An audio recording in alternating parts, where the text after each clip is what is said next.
Hi, my name is Mary and I'm a secondhand stylist. That just means I style people in all secondhand clothes. But in addition to being a secondhand stylist, I am a person who is moving into a new house. That is right. I am moving into essentially my dream home.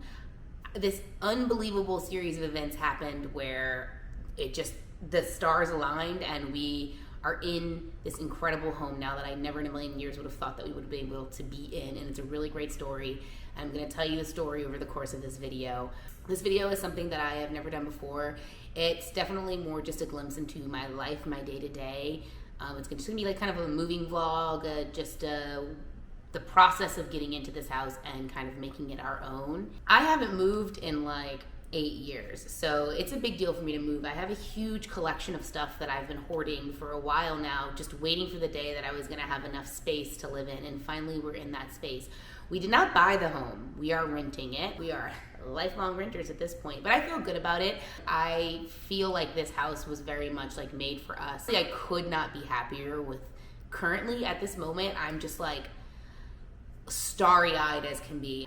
I just am so thankful. Every day I touch the walls in this house and I'm like, thank you, because it feels like so nice to be here. Anyway, all that sappy stuff aside, I wanted to vlog it a little bit because it will help me be accountable. The process of kind of sharing it with y'all is kind of keeping me on top of it, if that makes sense. I'm very much like a body doubler as someone with ADHD, so this is kind of a way I can body double. I'm accountable to you. I'm also really accountable to my incredible friends who have already shown up to help me in super big ways, and you'll see some of them in the video. And my partner, she is really working a lot right now. Our business is very busy. This is the busiest summer we have ever had. She is so busy at work, and we have to move a house. So you're gonna see a lot more of me in these videos than you'll see of my partner, but that is because that is just our work-life balance right now, but she is very much a part of this process. I'm doing my best to drop this video that you're watching before July 23rd, because July 23rd, you may already know, is the release date of my style workbook book that I've been working on for the last 4 months. My friend is doing some final edits on it for me right now. Thank you so much, Rachel. I love you so much. A different Rachel than the Rachel that's going to be in this video. Anyway, it's coming out. It's coming out this Sunday, and I still got a lot to do, and now I'm moving. The move was unplanned. The move we did not see coming so fast. We kind of visualized getting off of, we call it the compound where we live. We just talked about it just the month before we found this spot, and we weren't even really aggressively looking. A friend just sent us a listing after we casually mentioned, I think we're ready to get off and find something bigger. It was magical. So that's the first part of this story. I'm gonna keep telling you the story as the video goes. It's not like other people's vlogs because I'm not very good at transitions, so it's just gonna be a lot of pieced together moments that I'm just gonna let you figure out the narrative too. I think you'll follow along. So today I am in the house while Kristen is at work all day. She's actually deep cleaning our gym, our business, and I'm deep cleaning this house. Here's another funny little moving thing. Now all I can think about how this cedar mop bucket will be a perfect moving box. It's like a full-time job trying to do the math equation of moving your stuff into a new place and styling it and putting it where it belongs. And I keep inviting friends over. I'm like, hey, come see the house. And I keep being like, so what do you think? You think I should do the da-da-da-da-da-da? And then they give me their feedback. I have been living on my family's property for about, I think the last 7 years. And when I say my family's property, I mean my parents bought a house when they got married. And then when they were a really young couple, they bought a rental unit behind that house. And that rental unit now, that they've had since the early 90s, is where I live with my wife, my brother and his partner and their 2 children live. And then also I have Mary's rack in there. So I'm very much nestled where I'm at, very cozy. And my parents live through the backyard because the rental is basically attached to our current house. That's why they bought it. And for the most part, it's been really wonderful and beautiful. And the thing I'm most grateful for living on the compound is being able to see my nieces and nephews grow up. My sister also used to live on the compound, but now she lives 5 blocks away. We make the joke she got off the compound. And now I'm living even further away, a full 5 minutes. That's what our living situation was before, to give you probably TMI. So I saw a video on, I don't know, TikTok, Instagram, YouTube, I don't know, I research everything. And I've decided to try white vinegar with Dawn, like a cup of white vinegar and then like just a little bit of Dawn. That is the mopping solution that I am going to test out. Some might say to me, Mary, why are you cleaning? You haven't even fully moved in. You're gonna have so many people coming in and out. Like, why are you cleaning right now? You're gonna have to clean again. What I don't think you understand is that this is more like for my brain. Like, I feel like since this house had other people in it, and it's not even like these people are dirty, it's just kind of like we have to cleanse the space, like in a kind of witchy way. I'm not a witch, but you know what I mean? Like, it feels like it needs to be really fresh before we bring anything of ours in here. And so that's what I'm trying to do. I'm trying to like cleanse the space. So I saw this method on, I don't know, one of the social medias where you lay down the product, the cleaning solution, with a scrubber that does the rough loosening anything, and then you mop up the solution with the mop head. We needed more space. The apartments were really small. Even though I have 2 apartments, it's not enough space for us to live in and work in. Kristen and I both very much work from home a lot of the time. But I love the compound for so many reasons, because it's in a really private area and because we have so much of the property. I like that I feel like I live in a very suburban area. So I was having a hard time visualizing how we could afford to move anywhere where I felt like I'd have that same kind of privacy without moving way out into the suburbs. I live in New Orleans proper, so it's not like we have a ton of acreage, you know, it's just your house and your yard basically. And then you have immediate neighbors on either sides, and it's pretty typical city stuff. Like, okay, number 1, if we move, I really just want to have a lot of privacy. Like, and I don't know how that I can get that, because I still also, number 2, want to be in New Orleans. And number 3, ideally still in this exact neighborhood. And I know how much it costs to live in my neighborhood in rentals of the size I was looking for. So I just knew all of them were out of our budget. And that was the hardest thing to think about it. And the other thing I wanted was rent we could afford, because we are investing every single penny we have into our businesses, and we have been for so long. So that is the reality of my wife and I.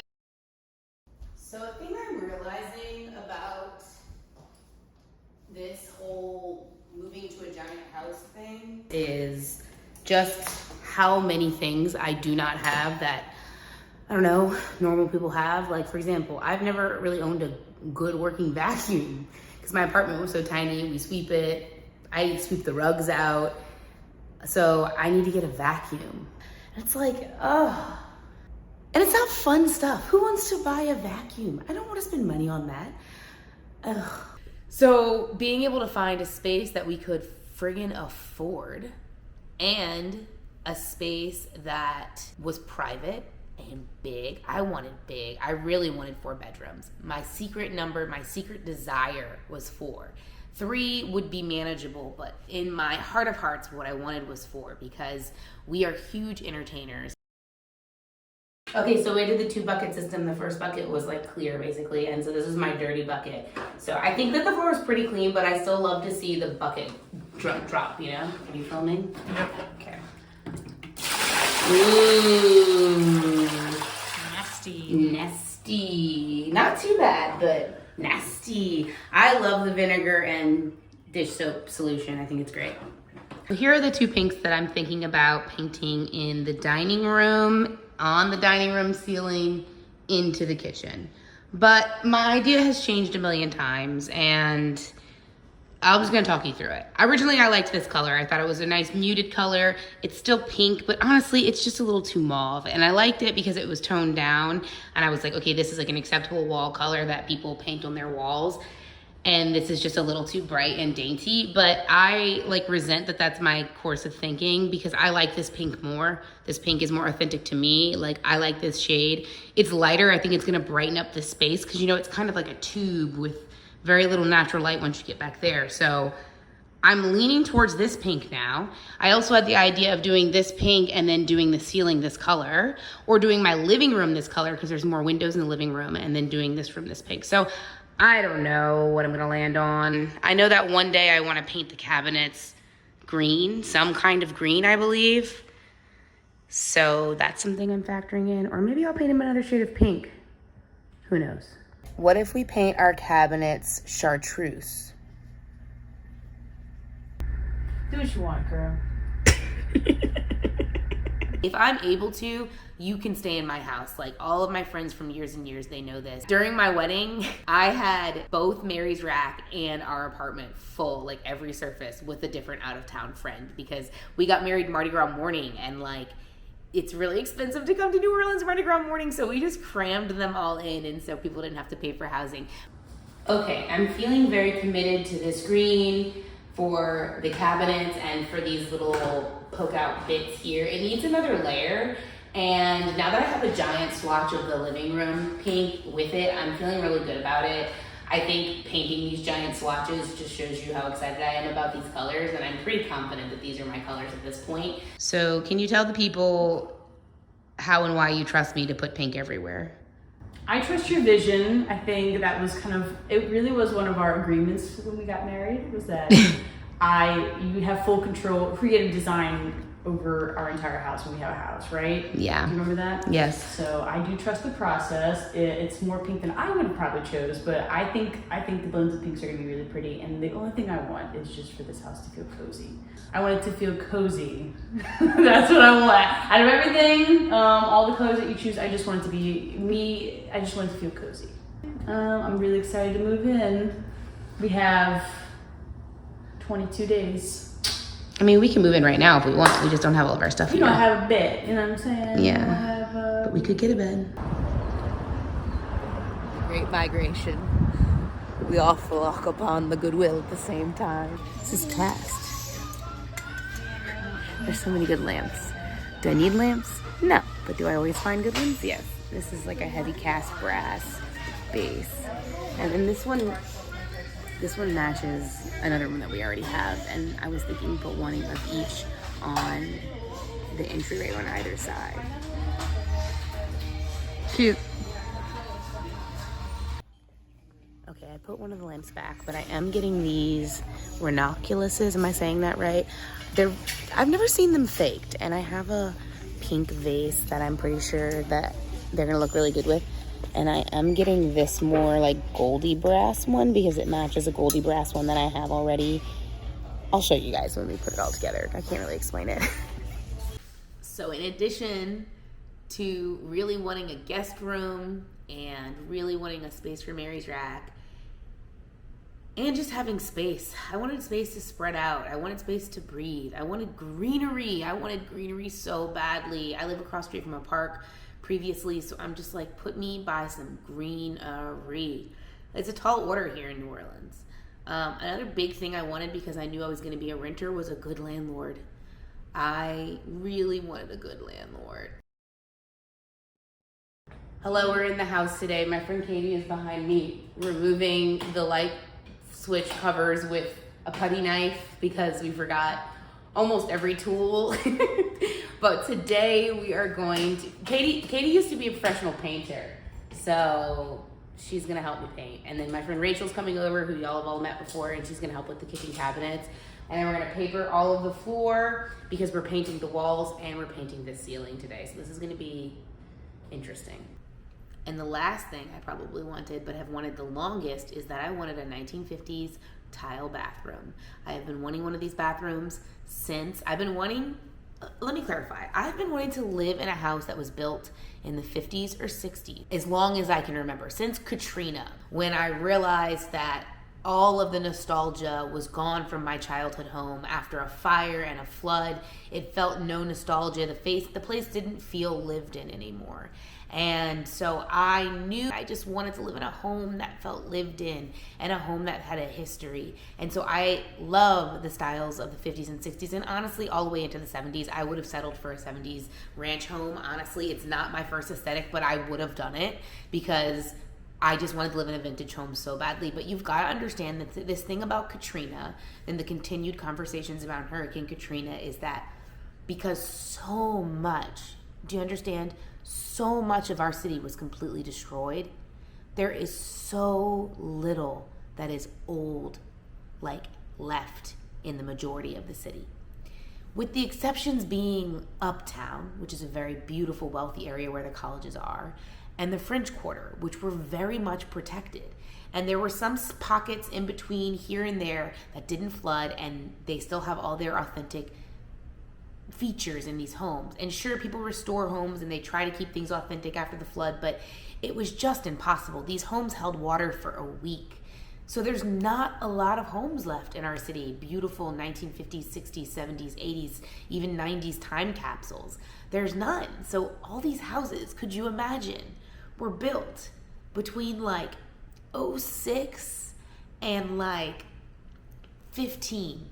Arguably the ugliest time to build a house. And I am so sorry if you have a house or live in a house that was built that time. That little painful tile that everybody did with the, and then just like this, the dark oak cabinets and the dark countertops and like granite everywhere. Everybody had to get granite. All these houses have granite because that was what was trending. That was what was top of the line then. But that stuff is not my aesthetic at all. And now a word from our sponsor. Today's sponsor is me, Mary's Rack. You can support me by liking the video, dropping a comment, following me on Instagram, TikTok, Pinterest.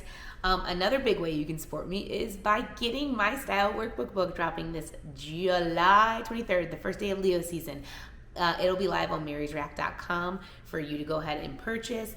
It's going to be, you know, as close to working with me as you can get without actually working with me in person. So if you want to work with me and have my voice in your ear a little bit, this is a really good way to get that to happen. Another way you can support me, weirdly, I'm going to put during these renovation videos, I'm putting my wish list down below. So if you want to buy me a present, gifts are my love language. But also, if you just want to like support me in this process, I will happily take your support. I have no shame about asking for support. I keep getting brand deal offers from Temu, y'all, and I am not gonna take Temu. So I'm waiting for the first brand deal that I feel really good about to make these videos make money. I don't know if you know this, but YouTubers don't really make that much money off videos. They make money off brand deals, so I have to get some of those. And I don't want to take brand deals that don't align with me. So I'm not there yet. I can't wait till I get there, but I'm not there yet. But you can immediately support me by following me, liking me, commenting, getting my style workbook book, or buying me a present off my Amazon wish list, whatever. I'll ask for gifts. I don't care if it's tacky. I don't care if it's tacky. Judge me, see if I care. Like, you know how like you can get a brick named after you at like Disney World or whatever? Think of it like that. You buy me a piece of hardware and every time I touch it, you're the person I'm gonna thank in my gratitude list. I needed a house that felt lived in, that felt old, that just felt like it was carrying a history because I miss that in my city so much. And I wanted to live in the neighborhood I was from. So here I am in this very beautiful, I think it was built in the early 50s. Editing Mary here to say it was built in 1950 and I think it's considered a minimal cottage style home. My kitchen contractor has arrived. She has tools. Rachel has cabinetry experience / she's just a very handy person, so she's gonna help us out. I watch a lot of YouTube videos. She watches a lot of. Me too. Oh my god. Yeah. Do you want to tell the people what you're gonna help me with? So she wants to repaint all these cabinets. So the first thing that we're gonna do is, and the first thing you should always do according to YouTube, you have to take the doors off, okay? You just have to do it.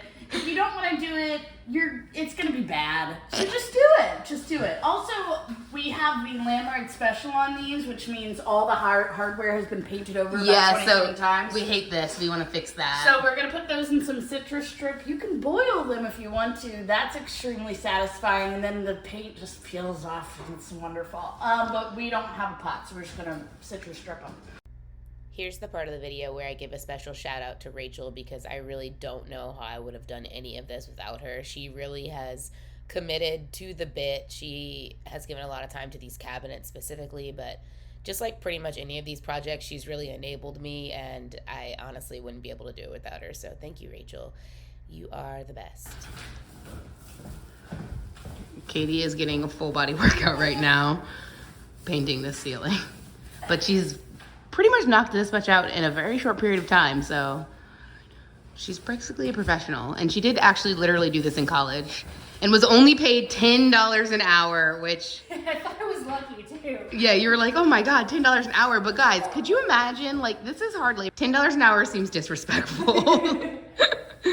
Anyway, thanks, friends. Rachel's really getting in at the cabinets back there. They've been painted over so much. She's having some trouble, but but it's going well. We've got a lot done. Let me show you Kristen too. Hey, Update the people.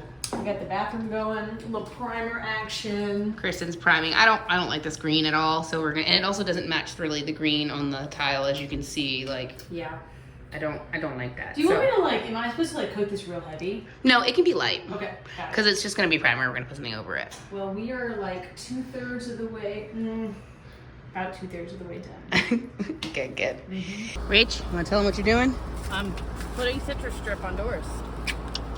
So that we can paint them better? Yeah. Is it gonna be really gross? Is it gonna like peel all nasty and It's gonna be stuff? so much fun. It's gonna be like goopy. You like that? That sounds like my personal hell. It's fun. That sounds like a sensory nightmare for me. No, that sounds like, so if you're like into like pimple popping and things like that and peeling and watching people peel their sunburn. I like pimple This is popping, great. but I don't like peeling. I love peeling. It's so satisfying.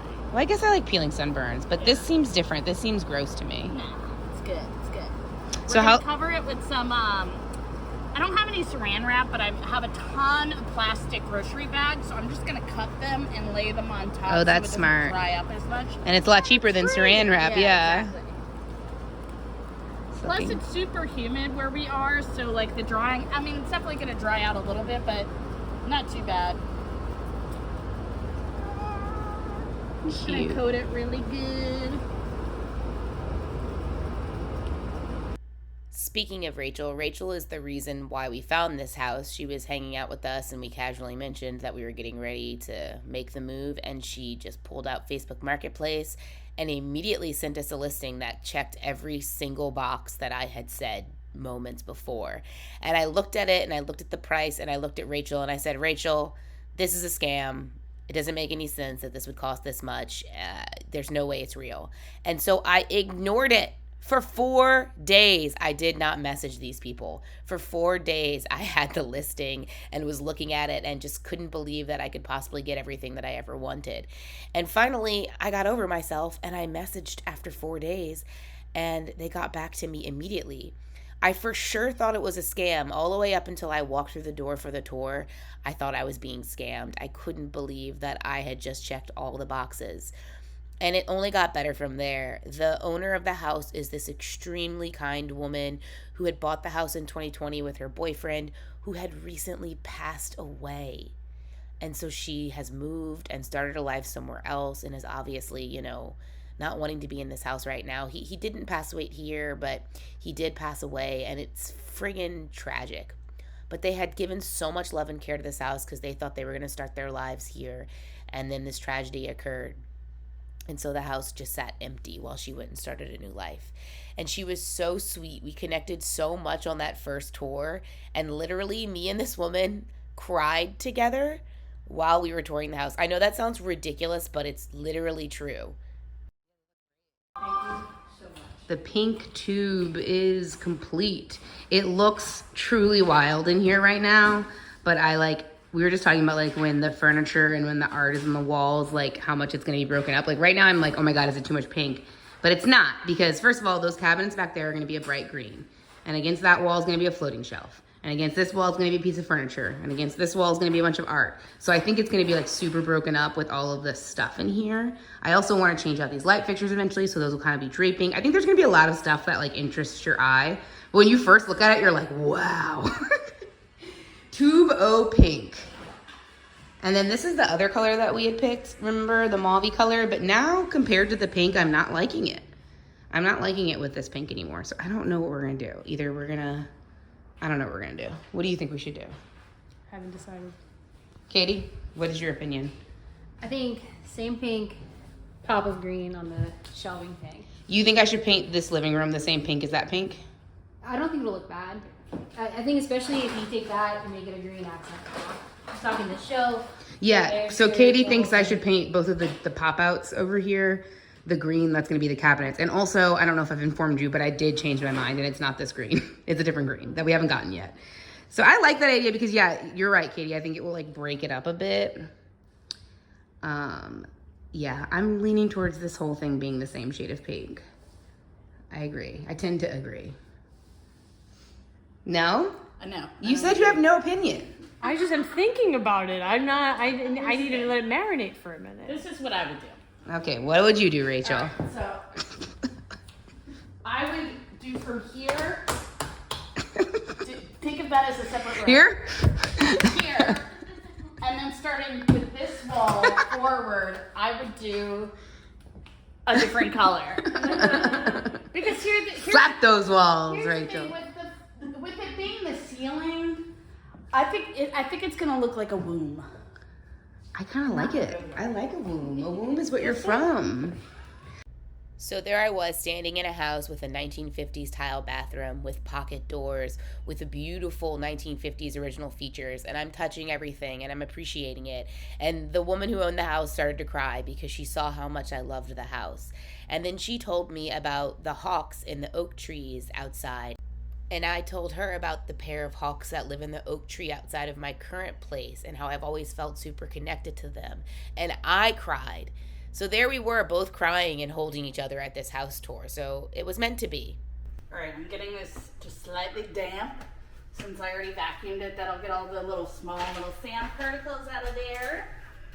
And this is kind of a shoddy job, but whatever. These are old cabinets. We just want to make them look decent. You know, we're not trying to reinvent the fucking wheel. Okay. Yeah, and that'll just get off, you know, any leftover residue so that the paint goes on really easy and it can get absorbed by the cabinets. And voila! Now they're pretty much ready to paint. I'm not going to paint them right now. We don't have the paint first off, and I actually want to go over a few spots that I can't quite get with my sandpaper. I'm probably just going to citrus strip because we've got a bunch of drip blobs. But that's it. They're pretty ready to go. I might take the hardware off. I didn't use eye protection, which was really dumb, and I knew better. I just didn't think about bringing it because I got a bunch of flakes in my eyeballs. And so now I have to clean up the counters because I was also being lazy and didn't want to put any paper down. But it's fine. And that is my portion of the content now that Mary's gone. The reason we're not going to citrus strip like the built-in parts is that would be ridiculous. We're not gonna do that. This little camera looks like Wall-E.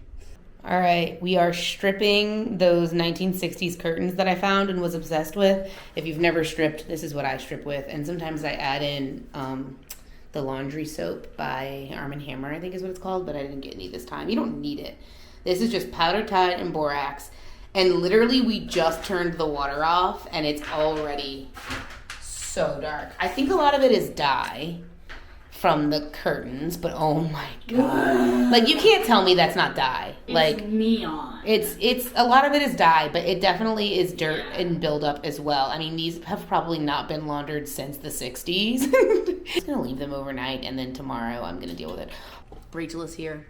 We're getting ready for another day of excruciating, back-breaking work. You only have me for an hour. I know, she has to go to work after this. Rachel, wanna tell people what's been going on? The thing we're doing today is we're stripping the what do you call? They're not poles. Banisters. Banisters, like what do you call those things? Banisters.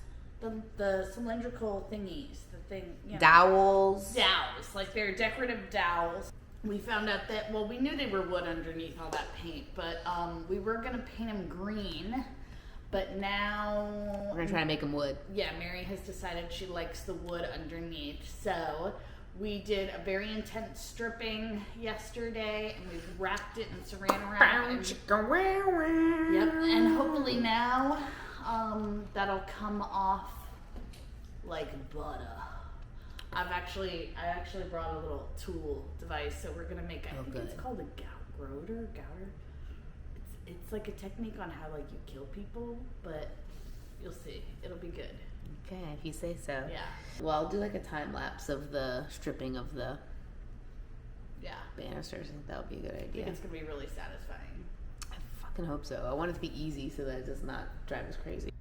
Rachel's pole murdering tool worked well. We'll show you what it looks like here. But this was definitely, so far, the hardest project. We're still not even finished.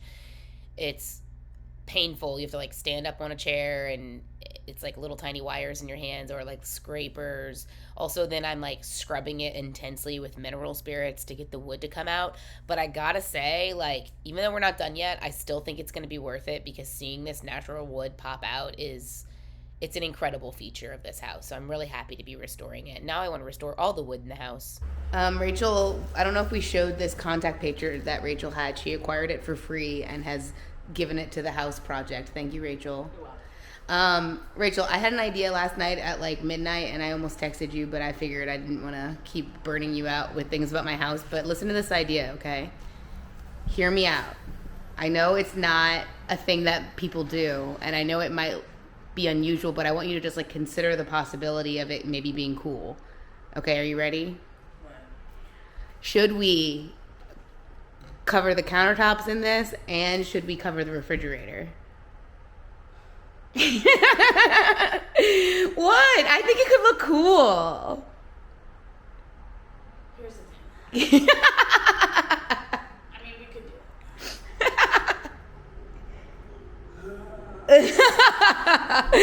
Okay, I'm gonna show the people because I don't know that listen, do I think we're actually gonna do this? Maybe, probably not. Maybe. But okay, so here's the contact paper. It's like a knotted pine looking, it's awesome. It's so cool. It's a wood grain. And all I've ever wanted in my whole life is butcher blocks, but we're not getting butcher block right now. That's not in the budget. Also, we're not gonna renovate this house that we're renting. But we can re-contact paper over this contact paper, which is like this like marble grain contact paper, which I'm not like totally wild about. And Rachel was like, I have this stuff left over from a movie. And so we are gonna use this stuff to cover this. And then in the kitchen, you can see like there's two different tones of countertops. Like there's the black right there, and then there's the white marble part. So it's like it doesn't match already, so we need to fix it. So we're using this. But another pain point in this kitchen is this refrigerator that I don't like, just because it's, I don't know, it's kind of sad. I don't like the fridge. It's just an idea. It might look really weird, especially because I'm trying to cover the countertop right next to it in the wood grain, so it might be like just a lot of wood grain, but it was a fun idea. I had people cover their fridges in contact paper all the time. Yeah, it's very big, and I mean, if you're going for like a very 80s, 70s look. Yes, and I love all of that. And then also I saw people online who change out the handles, so I could get like big, fun brass handles and cover the whole thing in wood. And paint those handles. no, I want something cool. These are like metal. Somebody online did a hack where they took towel bars and they made those the new handles of the fridge because fridge handles are so expensive, but towel bars are the same size. So, I don't know. I'm thinking about it. I want to get a new fridge one day, but that's not right now. So maybe we'll contact paper it. And then, like, we'll just think about it. We'll just think about it, right, Rach? Okay, so here's the first spindle. Look at that wood. I literally cannot believe how beautiful it is, Rachel. It was 150% worth doing this. I mean, we're not finished yet. It's been kind of a bitch, but I think it'll be worth it. I knew it was going to be a bitch, which is why I invented this hack. Oh, yeah. Show everybody what you invented. So I was like, you know, what's something that we can, like, get in the grooves of? Because, like, doing this, I was worried it was going to be, like, really arduous and really, like, just bad. And so I was like, well, what if there was a way we could, like, wrap something around it and go whoosh, kind of like when they do that with cheese. Yeah. You see them do that with cheese and I was like, well, they use wire for cheese. And I was like, oh, what if we just like wrapped it around something or your hands and did this and it totally works. But the only... We got too thin a gauge of wire. Yeah, I just grabbed wire I already had. We could have definitely used a thicker wire because it keeps popping. But it's not that big of a deal. But were you about to say the only what? Well, and the only other major drawback is that this is a technique used to murder people. Okay, Rachel and her true crime bullshit. I'm sorry. All right, it just well, popped in my head while I was trying to imagine it. I mean, this is absolutely like the most beautiful feature. Like, this is newly becoming my favorite feature in the whole house. By age. So it's really... That's what I love about wood. So, like, wood is one of those things that has, like, two lives. It has life when it's, like, a tree. And then it has this whole other afterlife that I nerd out about. And it becomes, like, this amazing thing, and it lives like kind of forever if you take care of it. And so Yeah, you're not you wrong. can't find this color. This is wood naturally gets darker over time. Even with paint on it. Yeah. Yeah, this is making me want to take the doors to the stripper. The stripper. There's somebody in town who will dip these entire doors and basically get them down to the real wood. They've all been painted so many times, but these are the original doors. Like, you can't convince me they're not the original doors. So I'm pretty sure that they're probably the same wood that's on the spindles.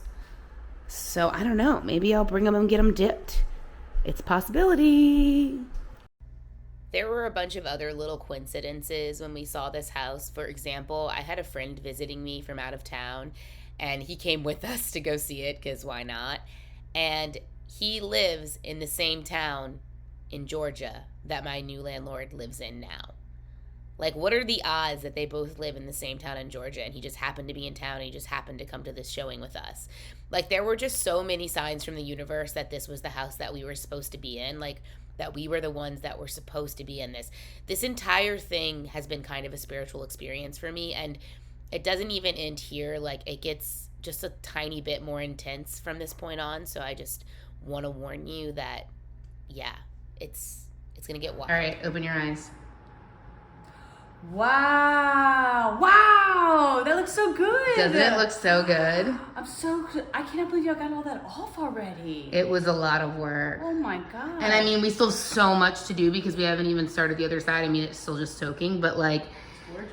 I'm basically at a stopping point with these. And like, since the citrus strip has been on these for over 24 hours, I really just need to start stripping them. So that's what's next. That's what I have to finish tonight. I think in a lot of situations, the story ends here, but the ending of the story is really, I'm still kind of like reeling from it because it's just so intense. But we came to pick up the keys from our property manager, who is the brother of our landlord, and he just happened to say the name of the boyfriend that had passed away. And that was the moment that I realized that I had lost a friend. The boyfriend in this story is a guy that I hung out with about 15 years ago when I was a junior and senior in high school. His name's Coates. We hung out pretty intensely for at least a year. And he had built this house with his partner and had intended to build a life here. I'm like very sad to say that like this friend and I have fallen out of touch in the last few years, but it was never like an ill will. It's just kind of that whole friend group that I was with. We've all just kind of gone our own ways, and it's a good thing. That's what happens when you grow up. So I hadn't been in touch with him, but he was the kind of friend that like, when you ran into him, you got a bear hug. It picked right back up from where we left off. Like, the check-in was just like so, you know, it felt like no time had passed. I know everyone knows what I'm talking about. There are just some people like that, and that's how he was as a person. So yeah, I'm just so heartbroken to have the world have lost him, because he really was such a bright guy. And now I'm living in this house that he put some love and care into. And so yeah, of course I texted the landlord and I was like, I just want to let you know that like me and your partner were very close at one point, and I sent her all the photos, and I was just like, I mean, he was such a sweetheart. We never had any ill will. We just fell out of touch as friends do over the years, but like, we were buds, you know. I know this house isn't ours on like the paperwork, right? But I feel safe here. I feel secure here. I feel like my friend Coates is looking out for me. I feel like this family knows that like we're good people, and like they're gonna take care of us, and we're gonna take care of this house. And like, I think that my friend probably imagined living here and like hanging out in this beautiful yard, and so now I will get to hang out in this beautiful yard. And like, it's funny because we had lost touch, but now I will literally never stop thinking about him. This whole process, I've just thought about my friend the whole time. This has been like the most wild story of my life so far, I think. And I feel like my life is full of wild stories, but this one is exceptionally wild. I feel really spiritually connected to this house now, and like I said, it's been kind of a spiritual experience, the whole thing, getting in here. And I also feel like this house is mine, even if it's not mine on paper. And that's why I'm investing so much energy into it right now and so much love into it right now, because I want to be here for a long time, and I want, you know, just to show up in this space as authentically as possible to show my appreciation for it. So that's the story. I know it's intense and it took a lot of turns, and I don't even know if you're still listening, but I had to share it. Because it's been the most wild story of my life so far. So, thanks for watching, and love you, Coats.